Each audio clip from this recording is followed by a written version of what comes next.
जय हिंद मेरे प्यारे दोस्तों। आज मैं आपको कक्षा 10 प्रश्नावली 9.2 का प्रश्न संख्या दूसरे का हल कराऊंगा। कह रहा है आंधी आने से एक पेड़ टूट जाता है। मान लीजिए एक पेड़ है हमारे पास ए बी, यहाँ पर एक पेड़ बना देते हैं हम ए बी। एक पेड़ है ए बी। कह रहा आंधी आने से एक पेड़ टूट जाता है, यानी कि एक पेड़ टूट जाता है और टूटा हुआ भाग इस तरह मुड़ जाता है कि पेड़ का शिखर जमीन को छूने लगता है। आंधी आने से एक पेड़ टूट जाता है। मान लीजिए पेड़ बिंदु सी से टूट जाता है और ये टूटा हुआ भाग यानी कि ए भाग इस प्रकार मुड़ जाता है कि पेड़ का शिखर यानी ए बिंदु जमीन को छूने लगता है। तो बना देते हैं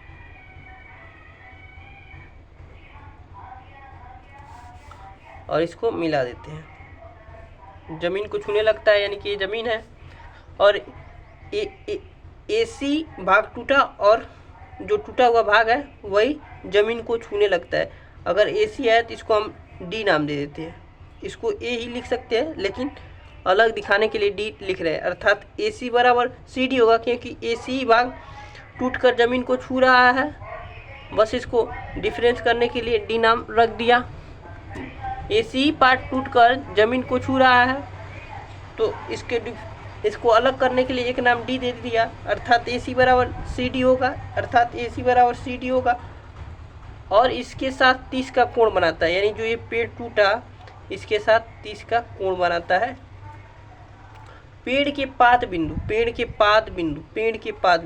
ये रहा पेड़ का पाद बिंदु। हमने आपको बताया था पाद बिंदु क्या होता है। किसी भवन के सबसे निचले बिंदु को पाद बिंदु कहते हैं, या किसी पेड़ के सबसे निचले भाग को पाद बिंदु कहते हैं। तो कह रहा है पेड़ के पाद बिंदु की दूरी यानी पेड़ के पाद बिंदु की दूरी जहाँ पेड़ का शिखर जमीन को छूता है 8 मीटर, यानी इसकी दूरी यहाँ से दूरी कितनी है 8 मीटर है। तो लिख देते हैं 8 मीटर है। तो कह रहा है पेड़ की ऊंचाई ज्ञात करने के लिए हमें BC प्लस CD मालूम होने चाहिए या BC प्लस AC मालूम होना चाहिए, और AC और CD तो दोनों बराबर है क्योंकि यही भाग टूटकर CD बन गया है। ठीक है, तो हम BC और CD ज्ञात कर लेंगे तो पेड़ की ऊंचाई ज्ञात हो जाएगी। तो लिखते हैं, सबसे पहले हल लिखेंगे, जैसे करा रहे वैसे पेपर में करेंगे तो आपको पूरा अंक मिलेगा। लिखेंगे हल। माना पेड़ की ऊंचाई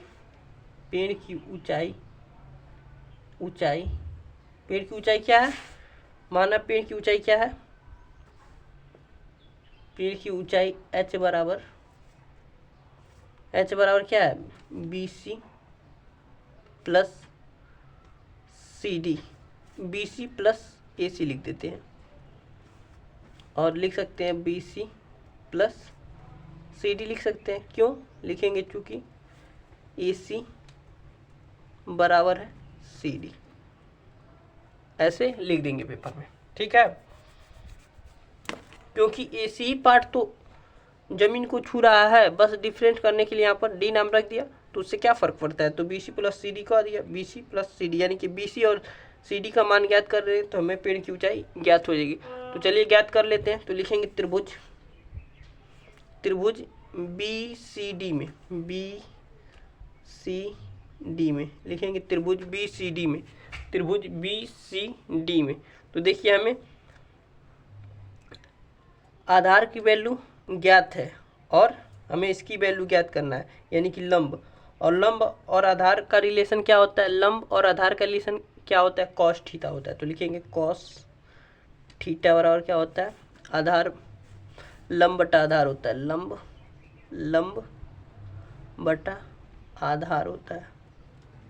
अब देखिए कॉस थीटा का मान दिया हमारे पास 30, तो कॉस 30 और लंब क्या है BC, लंब क्या है BC, आधार क्या है BD, BD। कॉस 30 का मान होता है हमारे पास कड़ी 3/2 बराबर BC का मान ज्ञात करना है हमें और बी डी का मान दिया हमारे पास 8। तो बी सी का मान हमारे पास हो जाएगा, बी सी का मान हो जाएगा, तिर्यक गुणा कर देंगे तो क्या हो जाएगा 8√3/2। तिर्यक गुणा कर दिए तो 8√3/2 आ गया। अब देखिए इसको हटाते किताब। अब देखिए यहाँ से हम काट देंगे, 2 एक करने 2, 2 चौको 8। तो बी सी का मान आ गया हमारे पास 4√3 मीटर। अब एक मान ज्ञात हो गया, हमें तो पेड़ की ऊंचाई ज्ञात करनी है। तो पेड़ की ऊंचाई क्या है, B C plus C D, यानी कि सी डी के मान भी ज्ञात करनी। तो सी डी क्या है, कण है। समकोण के सामने हमेशा क्या होता है, कण। समकोण के सामने हमेशा क्या होता है, कण का मान ज्ञात करना है। और कण का मान ज्ञात करना है और आधार का मान हमें ज्ञात है। तो आधार और कण में रिलेशन क्या होता है, आधार और कण में रिलेशन क्या होता है, आधार और कण में रिलेशन क्या होता है, लंब और आधार में रिलेशन क्या होता है, लंब और आधार में रिलेशन क्या होता है, टेन थीटा होता है। लेकिन हमने क्या कर दिया, कॉस थीटा। लंब बटा आधार क्या होता है, टेन थीटा। तो यहाँ से गलत हो गया ना, तो इसको काट देते हैं, टेन थीटा लिख देते हैं, tan theta. Tan theta cos theta तो आधार बटा कण होता है, तो टेन थीटा 30 का मान यहाँ काट देते हैं, टेन 30। तो टेन 30 का मान होता है आपका 1/3 होता है। देखिए अभी पूरा क्वेश्चन गलत हो गया है, तो अगर नहीं देखे होते तो 1/3 हो गया। अब बी सी का मान आ जाएगा हमारे पास, तिर्यक गुणा कर देंगे तो 8√3 आ जाएगा। इसको काट देते हैं, तो बी सी का मान तिर्यक गुणा करेंगे तो 8√3 आ जाएगा, √3 आ जाएगा, 8/√3 आ जाएगा। देखिए एक बार और समझा दें। त्रिभुज बी सी डी लिया, बी सी डी लिया और देखा हमने लंब बटा आधार का रिलेशन किस में होता है, 10 का। हमने गलती से लिख दिया कॉस थीटा। कॉस थीटा का रिलेशन तो आधार बटा कण होता है, आधार बटा कण होता है। लेकिन टेन थीटा का रिलेशन लंब बटा आधार होता है। तो 10 का मान दिया था 30, तो थीटा का मान दिया था 30, तो 30 भर दिया। और लंब का मान दिया था BC और आधार हमारे पास BD था। तो 33 का मान होता है 1/√3, 33 का मान होता है 1/√3 और BC का मान ऐसे ही छोड़ दिया और BD का मान 8 दिया, तो तिर्यक गुणा किया तो BC का मान आ गया 8/√3 मीटर। अब देखिए अब त्रिभुज पुनः लेंगे। अब इसका मान ज्ञात करना है, तो आधार और कण में क्या रिलेशन होता है, साइन थीटा का रिलेशन होता है। साइन थीटा बराबर क्या होता है, नहीं साइन थीटा का रिलेशन, साइन थीटा तो लंब बटा कण होता है, लेकिन आधार और कण में रिलेशन देखना है तो क्या होता है कॉस थीटा। कॉस थीटा क्या होता है, आधार बट्टा कण होता है। तो लिखेंगे त्रिभुज BCD में कॉस थीटा का मान दिया है 30 और आधार क्या है हमारे पास BD और कण क्या है CD। तो देखिए कॉस 30 का मान होता है कर्ण 3/2 और BD का मान हमें BD का मान दिया हमारे पास 8 और कण का मान CD का मान हमें ज्ञात करना है। तो तिर्यक गुणा करेंगे तो हमारे पास आ जाएगा CD, तिर्यक गुणा किया CD की जवाब कर्ण 3 आ जाएगा, तो 8 दूनी 16 हो जाएगा, 8 दूनी 16 हो जाएगा और CD की जगह पर हम कर्ण 3 लिख देंगे तो आ जाएगा कर्ण 3 मीटर। तो लिखेंगे यहाँ से अतः पेड़ की ऊंचाई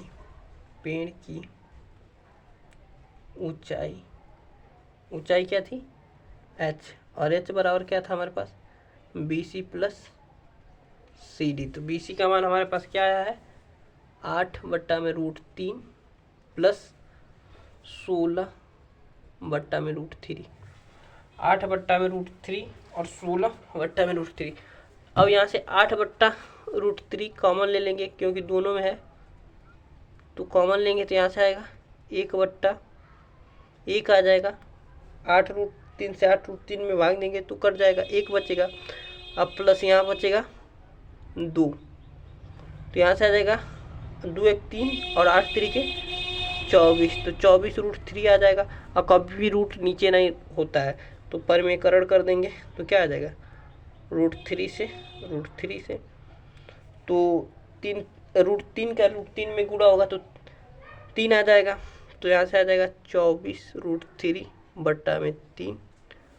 अब यहाँ से काटेंगे, हमारे पास 8 3 के 24, तो इसका मान आ जाएगा 8√3। अतः पेड़ की ऊंचाई हमारे पास 8√3 आ जाएगी। यही हमारा आंसर है। बहुत ही आसान क्वेश्चन था, बहुत आसानी से हमने हल कर दिया। यहाँ थोड़ा सा मिस्टेक हो गया था, खैर हमने ध्यान नहीं दिया। यहाँ लंब और आधार में का रिलेशन tan थीटा से होता है, लेकिन हमने गलती से cos थीटा लिख दिया, लेकिन तुरंत पकड़ लिया और उसको सॉल्व भी कर दिया। ठीक है, मुझे आशा है कि आपको समझ में आ गया होगा। एक बार और रिवाइज कर, कह रहा है आधी आने से, आधी एक बार और समझा देते हैं बहुत जल्द। आधी आने से एक पेड़ टूट जाता है, मान ली एक पेड़ है ए बी, आधी आने से बिंदु सी से टूट जाता है और कहता है टूटा हुआ भाग इस तरह मुड़ जाता है कि पेड़ का शिखर जमीन को, यानी एसी भाग है यह जमीन को छूने लगता है, और जमीन को जो छूता है हमें उसे डी नाम रख दिया छूने, और इसके साथ 30 का कोण बनता है, यानी जमीन के साथ ये जमीन है 30 का कोण बनाता है। पेड़ के पाद बिंदु, यानी पेड़ के पाद बिंदु ये रहा, पेड़ के पाद बिंदु की दूरी जहाँ पेड़ का शिखर, यानी पेड़ का शिखर ये रहा, शिखर ये रहा, जमीन को छूता है 8 मीटर, यानी इसकी दूरी 8 मीटर दे दी। तो पेड़ की ऊंचाई ज्ञात करनी, यानी पेड़ की ऊंचाई AC प्लस CB का मान ज्ञात करना है। तो हम जान रहे हैं यही AC पार्ट टूट कर जमीन को छू रहा है, तो हमने कह दिया कि AC बराबर होगा CD। तो हम BC और CD का मान ज्ञात कर लिए। तो हमने BC का मान ज्ञात किया तो 8/√3 आया, और CD का मान ज्ञात किया तो हमारे पास 16√3 आया। अतः पेड़ की ऊंचाई H बराबर BC प्लस CD, और इसको जोड़कर हमने गुणा कर 8/√3 ला दिया। मुझे आशा है कि आपको समझ में आ गया। बहुत ही आसान क्वेश्चन था और बहुत मज़े से हमने हल कर दिया।